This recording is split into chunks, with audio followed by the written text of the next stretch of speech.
Today is day 3 of Valorant Champions, and we have 3 matches scheduled: DRX vs FURIA, FNATIC vs 100 Thieves, and Optic vs Loud. In this video, we'll be quickly recapping each game, mostly focusing on who wins and by how much, but also showing a few of the more exciting rounds along the way. Just like yesterday, there's more COVID drama today, and this time it's multiple players of 100 Thieves who have recently tested positive, so the entire team will be playing from the isolation facility rather than walking out on the stage. Our first matchup of today is DRX vs FURIA.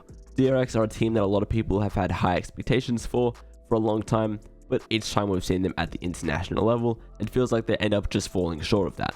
And unfortunately for FURIA, I think they're the weakest team coming into Champions. I mean, they earned their spot like everyone else, and I hope that they can prove me wrong, but going up against DRX in the first match is pretty tough. The maps for this series are Ascent, then Haven, and Fracture for a third map if needed. For Ascent, DRX are playing with a very aggressive team comp. They've got a Jet supported by 3 initiators, and they're missing a Sentinel, so it's a pretty unique team comp to say the least. Just for a bit of extra context before I show these 2 rounds from this map, FURIA were up 8-0, and then additionally, they were up 12-4, they had 8 match points, and then take a look at how these 2 rounds play out. I want to show 2 rounds for Ascent, and the first one is going to be right here, because look at the context of this. It's 12-11, DRX need to win this round, and they've lost 2 players, and then RB steps up to the plate. He gets 2, and then he just swings again, takes out the Sober, and then he's going to get the Killjoy as well. He just goes insane here, and just the stakes of this round were insane. DRX need to win this to get it to overtime, and they still win it even after losing the first 2 players. And the second round I want to show is this one. Again, look at the stakes here. It's 13-12. They need to win this round, and they're going to go for this insane set play. So watch the Jet here, right? The KO flash comes over the top. Jet dashes in, lands up here, gets 1, gets 2. Just an insane set play. And the fact that you have like the confidence to pull this out when you are down 13-12, this is a risky play, right? That's not going to work every single time. The confidence for them to bring this out and then to just execute it so well is really impressive. And yeah, I think the scoreline for this game really speaks for itself. FURIA were up 8-0, and at this point in the match, DRX's main duelist Buzz, he was also 0-8. He had 0 kills and 8 deaths. Then after halftime, FURIA won the second pistol round, and they had 8 match points. They were up 12-4. And yet DRX managed to bring it back to 12-12, and then DRX eventually came out on top after 3 overtimes. Heading on to Haven now, you can see the team comps on screen.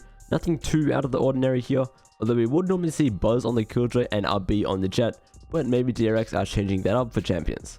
I found it pretty hard to choose a particular round or moment for Haven's showcase, but I wanted to show this little moment from Buzz. He already got 1 kill earlier in the round, and you'll see here, the guy's just cracked. He swings out the Omen here, catches the breach as it's falling down. I mean, I know this is only 2 kills, but this match, there wasn't like a big standout round or a standout moment to me in particular. The whole of DRX really just showed up, and they simply looked like the better team compared to FURIA on Haven. Looking at the stats here for Haven, I did say that it was like the whole of DRX just showed up. They somehow only got 4 kills. It didn't feel like it though. It felt like everyone was pulling their weight. You can see that he did get 9 assists. Meanwhile though, on the side of FURIA, only 1 person had more than a 1 KD.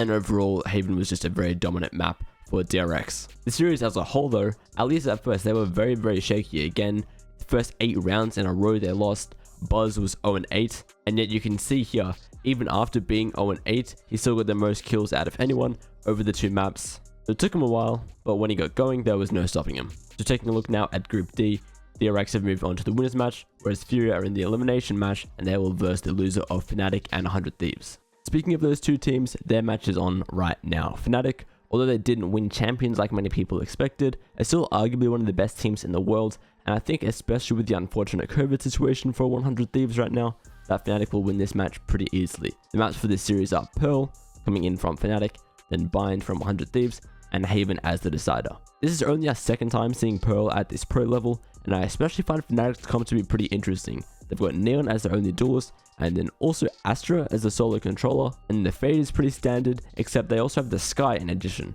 which is new for Pearl. 100 Thieves also have no chamber and are instead opting for a Sage, so this should be quite an interesting match. Now, one thing that FNATIC were doing throughout this entire game, which I thought was really weird, is that they kept on buying light shields. Now, that's a legitimate strategy against teams that are only using Vandals, because half the time they'll be one-shotting you anyway. I'm particularly using this screenshot as an example, because it is the last round of the half. Boaster has enough money to buy full shields, and he just doesn't. And it's not like this is a one-off mistake. This is something they were consistently doing throughout the game. I don't understand why they were doing this, and it literally just felt like a mistake, especially on this last round, because that extra money, it's not going anywhere. You can't save it for anything, and yet for some reason, he's still stuck to the light shields here. Despite that, I do have one good round from FNATIC that I want to show. It is round 6, and I'll have to freeze it a few times because we're not going to have too long to look at it, but I really like this A hit that they do. So they have this neon wall come through, which I really like the way that it gets straight to backside, and you can see FURIA can push straight through, get an easy kill. I'll also have to freeze it on this recon because it doesn't stay on screen for very long, but you can see it lands up here on this tree. 100 Thieves aren't expecting it, catches them off guard, and FURIA can get a free wallbang kill from it. So this is really nice, execute onto the A side. From this point onwards, the rest of the round was pretty self-explanatory. 5v2, not exactly going to be something that 100 Thieves can win. FURIA nearly gets the ace, but again, I just think this execute onto the A side was really good from FNATIC.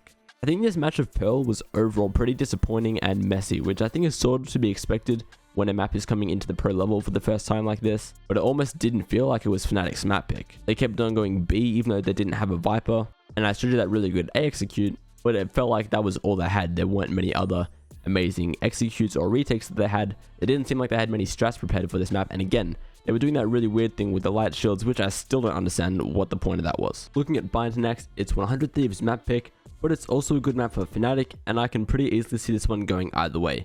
Both teams' comps here are pretty standard for Bind, although Boaster is opting for the Brimstone when he typically plays Astra here. I'm not going to spend too long talking about Bind, I just want to look at this one play from FURIA, which I thought was pretty impressive. So you'll see here, he starts off defending inside showers, and then he gets a pick, so they're not going to want to go near showers if FURIA is there, and he knows this, so he pops the Razor and heads towards short because he knows they're going to push in there instead. And as soon as he sees someone, he shoots and gets 3 here with the Razor. Obviously very impressive getting that many kills with one Razor. And I think just the read by him, knowing that they're going to come through short, his 2 teammates on B, they haven't seen anything, and he knows they're running away from showers, so everyone else has to be running through short, and in fact there they are for him. FNATIC ended up being much more dominant on Bind than I was expecting. FURIA and Mystic were going absolutely crazy that game, and even though Will was popping off for 100 Thieves as well, it wasn't quite enough to get them over the line, and we're going over to Haven now. I'm not too sure what to expect going into Haven. Both teams have had their moments throughout this series, and it still feels like it's anyone's map to take at this point. 100 Thieves are again opting for the Sage, which they seem to pick more than most teams. My goal with this series is just sort of to show off the highlights of each day, some of the cooler moments, some funny moments, and stuff like that, but not all the highlights have to be good highlights. Look, Bang's a great player, it happens to us all. I just thought this one was pretty funny. Haven, I know I didn't really show too much in terms of what happened in the game. That's because I want to talk a little bit more about the scoreboard here. Don't get me wrong, I don't like bashing on players, and obviously people are going to have bad games from time to time, but as soon as you look at this scoreboard, for FNATIC it feels like FURIA and Durke are the only ones actually playing the game, whereas everything is a little more balanced on 100 Thieves side. That might be a very extreme way of looking at it here, but FNATIC here definitely didn't show up at their best. And that goes for the series as a whole as well. I do like that they picked Pearl, and I imagine they picked it into 100 Thieves thinking they wouldn't have had much time to repair since the LCQ, but 100 Thieves looked fine on Pearl. Their Bind wasn't amazing, but then the Haven was pretty good as well, and I am pretty impressed with 100 Thieves overall from this match. So now Group D looks like this. We have DRX and 100 Thieves in the winners match, whereas FURIA and FNATIC are going to be in the elimination match. For our last game of today, it's going to be between Optic and Loud. A pretty great rivalry is formed between these two teams, and I genuinely couldn't even pick who's going to win this one. I would say that Optic played better yesterday than Loud, but who knows what is going to happen today. The maps for this match are going to be Breeze, Fracture, and Pearl, so hopefully we get to go to a map 3. For Breeze, Loud are actually going to choose a Cypher over a Chamber, so it's going to be interesting to see how that plays out. So for Breeze, there are 2 little things that I want to make a note of because this game was pretty interesting. The first is going to be this Cypher. You'll see here, Marvs, I don't know, I think maybe they're just not used to playing against a Cypher. They try to go out onto site, Marv walks into this tripwire, and then he's instantly just dead. I wouldn't say that the Cypher carried Loud or it was a massive part of them winning, but it's different, it's new. Maybe Optic weren't too used to playing against it, and I would definitely say that the Cypher pick was pretty successful. And I also want to show that this game, I wouldn't particularly say, Loud were outplaying Optic a lot or had much better strats or ideas. I think that Loud's aim was just insane in this game, so I want to use this Thrifty as an example of that. Now, they might not exactly win this Thrifty, but still, just the fact that, like, watch this.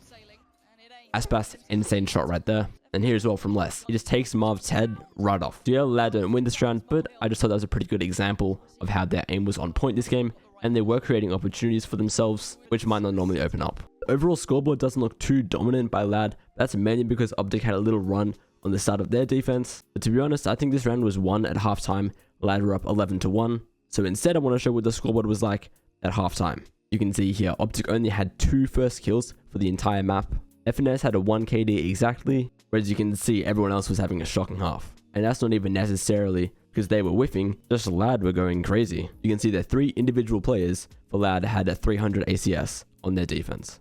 Despite how Breeze went, looking at Fracture now, I definitely still favor Optic, and both teams are sticking with their comps that they used yesterday.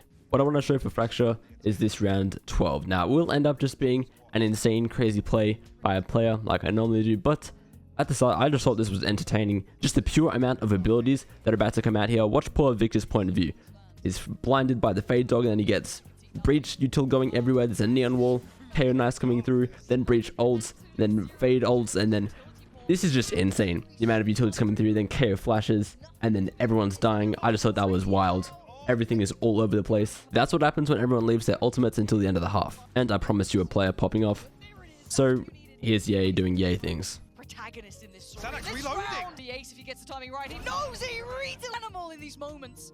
Just one more, and it looks so good with Ye doing this. Overall for Fracture, a lot of it was pretty messy. There were a few moments where there were nice plays and ideas, but especially early on, it literally felt like the round came down to who made the bigger mistake and ended up losing. Ye was performing well the whole map, and then the rest of Optic woke up late in the second half. They were down 7-10, but ended up winning the map 13-10. I don't know what's going to happen on Pearl, but I'm just hoping for some high quality Valorant. We do have a mirror matchup between these two teams, and I wouldn't be too surprised if this team comp goes on to become the standard comp for Pearl, although I do like a Sage here as well. What I want to show for this game of Pearl is this wallbang spot that FNS has. You can see just how easily he denies the plant, and this is also something that anyone can really easily implement into their own games. Literally just shoot through the same spot in the wall that he did, because where he's shooting is the default plant spot. Optic actually ended up winning Pearl pretty dominantly, and especially considering both teams had the exact same team comps, I think it's just clear that Optic were the better team on this map. They definitely revised it more. I mean, Loud won the first 2 rounds of the map, but looking at this final score, it does not seem like that at all. As for the series overall, it almost felt like Optic just got better as the whole series went on. They started off horribly on Breeze, and they were really good by the end of Fracture, and clearly they were playing well on Pearl as well. So for Group B, that now means that Optic are going straight through to playoffs. They've already qualified now, and Loud will have to verse the winner of Boom Esports and Zeta Division.